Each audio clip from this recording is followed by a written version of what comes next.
playing hard to get or other little games. If she's interested too, she should be a mature person and pursue the mutual interest with equal effort. Having a million different problems with someone, but not being able to talk through a single one of them. After a certain point, you recognize that the solution that they are seeking is to try to dismiss the entire person by racking up the number of perceived flaws in the eyes of the audience that they're performing for, rather than address or solve any actual problem itself. I heard a comedian joke that his parents fought like two political opponents trying to convince voters not to vote for the other, rather than two people trying to solve problems. Once you're aware of it, you can recognize people who fight like that everywhere. Can't put down their phones. I work as a server at a pretty high-end steakhouse. The amount of dates I see where one partner just doom scrolls the entire time is mind-boggling. You really want to pay $100 plus a person to go out to eat to not even engage with your date?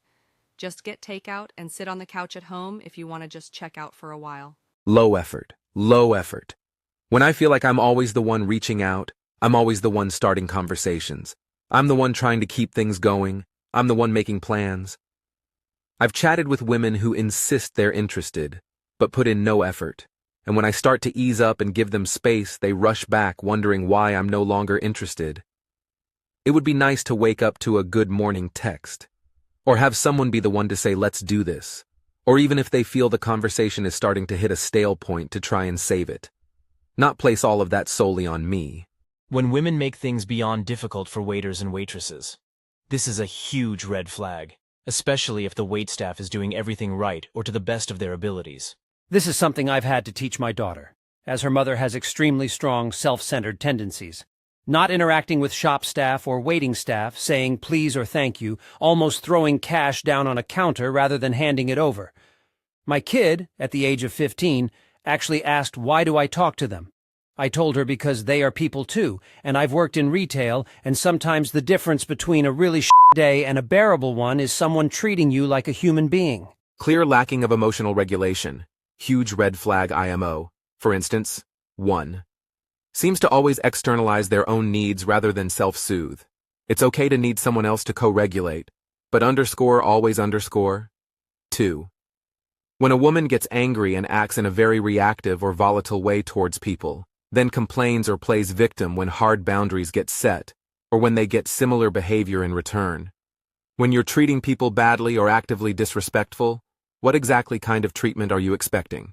I know a guy like that. He will get overwhelmed or whatever and blow up on whoever super quickly, and then any reaction anyone else has to the behavior is their fault. He's never at fault when being fired every other month. The boss has a chip on his shoulder. Everyone is jealous of my height, and that's why they hate me.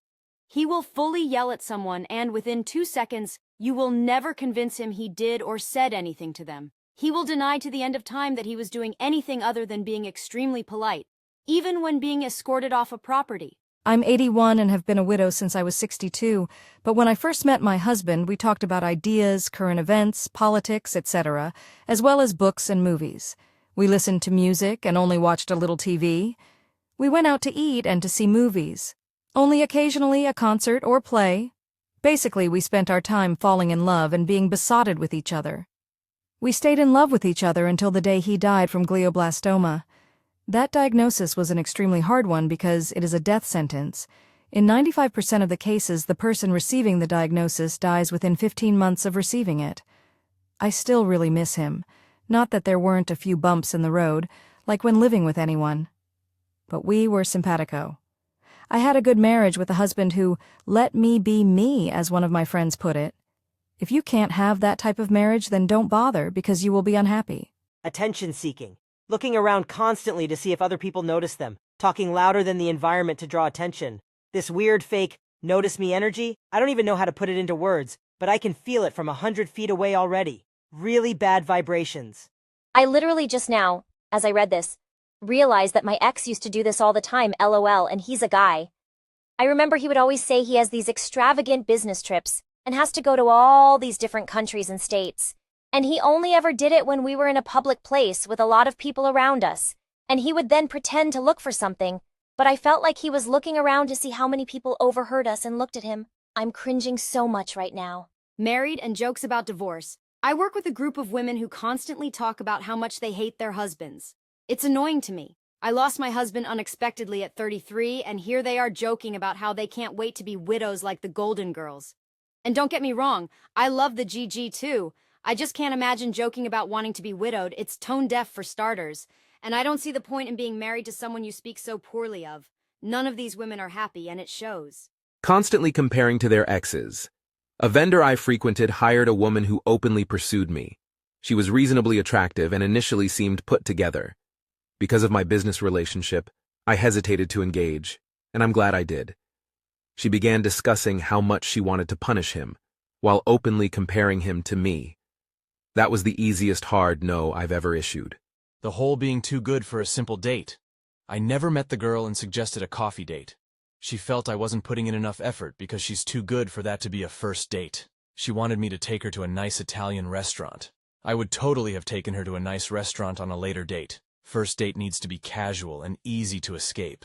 There's nothing wrong with talking about one's past life and past relationships from time to time. I think it's important to understand how your SO got to where they are today, how that affected them as a person, etc.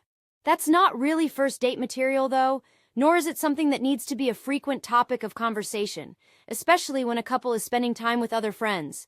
At a certain point, it becomes clear that the person who keeps bringing it up is not at peace with their past relationships and is not ready for a new one. Complaining about everything, then moving the goalposts once a situation changes to continue complaining. This one is the worst. They also set up scenarios where you can't win, no matter what choice you make. Do you want me to leave to give you some space, or do you want me to stay so we can talk it out? She then says she doesn't know. Now, whatever option you pick will turn out to be the wrong one, and she will say you should have done the other. And when you point out that she didn't let you know that in the moment they say you should have just known, I'm having PTSD just thinking about this. It's the most frustrating thing when you are genuinely trying your hardest to do the right thing. The use of therapy language to disguise lack of emotional department. Accurately and precisely discerning your emotions and thoughts is a good skill. Cleverly embellishing behaviors and feelings with social media hip psychology less so, and really just comes off as you not actually doing personal work. Asterisk, body shaming. Asterisk, being obsessed with bringing other people down over how they look, especially when it's things they can't control. Seeing women do this to guys is low. Seeing women do it to other women, even lower. Asterisk, berating / making fun of their partner in front of people. Asterisk. No idea why this is so common. It's not cute or funny, and just makes you look like you hate each other behind closed doors. I'm a woman, so I apologize for answering a question directed at men, but here's one thing I noticed that a lot of women do, and some men do, that is an instant red flag. Talking smack about people behind their back, constantly, and in ways they'd never say to those people's faces. You know the adage, if they do it with you, they'll do it to you? Same for this. Usually when someone engages in this behavior regularly, it's out of jealousy, immaturity, unresolved issues, or a combination thereof. When she doesn't get along with other girls, I'm happily married. But one thing that makes me cringe and throws up red flags even from a friend standpoint is when a woman says they don't get along with other women, or always got along better with the guys.